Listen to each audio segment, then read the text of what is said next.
You ask Tiger to solve. This deals with linear equations with one unknown. The final result is x equals 2. Let's solve it step by step. Group all x terms on the left side of the equation. Subtract 5x from both sides. Group like terms. Simplify the arithmetic.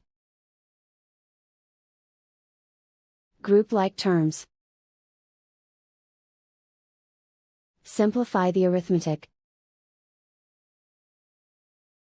Group all constants on the right side of the equation.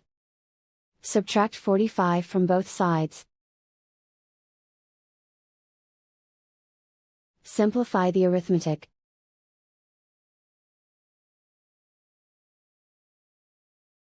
Isolate the x. Divide both sides by -14. Cancel out the negatives. Simplify the fraction. Cancel out the negatives. Find the greatest common factor of the numerator and denominator.